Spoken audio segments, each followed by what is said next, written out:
Welcome back to The Talk. Prince Harry has been urged to step down from the board of a conservation charity linked to allegations of human rights abuses. African Parks is investigating claims that its rangers raped and tortured indigenous people in the Republic of the Congo. Campaigners from Survival International say that they wrote to the Duke of Sussex last May, raising concerns that people were being violently abused by armed guards employed by the charity. They say that Harry initially responded within a fortnight, promising to escalate the concerns to the most senior ranks of the organisation. African Parks said investigating the claims was its highest priority and that it has a zero-tolerance policy for abuse. Harry was president of African Parks from 2017 until last year, when he was appointed to the board of directors. Well, these are very serious allegations, rape and torture. You know, this is not sort of money laundering or embezzling. This is really quite serious stuff. And I think it's surprising that he's known about this for nearly a year and hasn't, yes, he's having it investigated, but he hasn't sort of severed links while it's proven or disproven. I would have thought that he would step away from it while this is being investigated. And of course, you know, the royals are patrons. They're patrons of lots of charities, lots of organisations. It's part of the job. They can't be across every single detail. But I think in this case, the allegations are so serious that he needs to take this a little bit more seriously. I don't think he should be stepping down at all. As you say, they are allegations and they're serious, but even more reason, we don't live in a society, well, at least I hope not, where someone makes a claim and suddenly that's it then. Someone's claimed it, it's going on.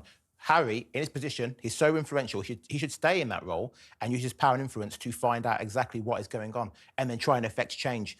People who are doing these bad things should be taken out of that company. I get that. Passed on. Don't step down, step up in many respects. Exactly. You know, use your position and say, right, okay, something terrible has been alleged here, and as JJ says, you don't just suddenly on an allegation. So right, that would mean everybody would have to go. Everybody who works there. So what's he done since last May? So he raised it. Well, raised it with the CEO. Yeah, so he raised... That's what he should be doing. So he was originally president. Yeah. He is now a director. He raised it with the CEO, which I think is the right thing to do. There is an investigation going on. Now, this is about governance. When you're a director of any company, you are responsible for governance. And I think he's doing the right thing by staying there until those claims are proven or disproven. And if they are proven, then he effects change to ensure nothing like that ever happens again. Because he's actually not culpable, is he? It's not what he's done. And actually, I think that's a much bigger signal to say, I've taken control, we've actually effected change, matter over. Yeah.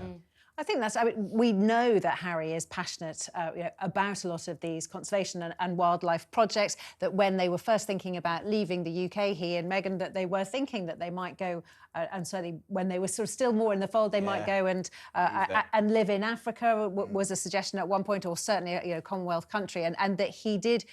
That was certainly his happy place. That's where, you know, it was in Africa that he proposed to Meghan and so on. So I think he will be taking this quite hard, I suspect. Having said that, if you move to California, you simply can't keep on top of, even though you can read your papers that are sent to you. Now, I've sat on charities and it is a lot of work. It's a lot of unpaid work, and there's a huge responsibility that comes from sitting as a director of a board or trustee of a board.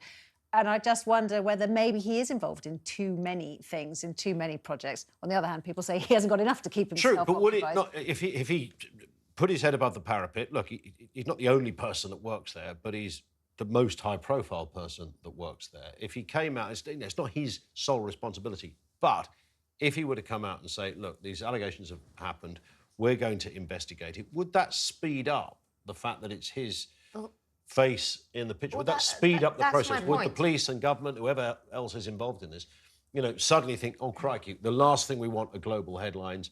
This is going to expedite the process, so, you know, maybe he could use it. Well, that's my point about it being last May that these allegations were raised. I would have thought that with his influence, he could say, OK, let's find out what's happened within a few months, not nearly a year.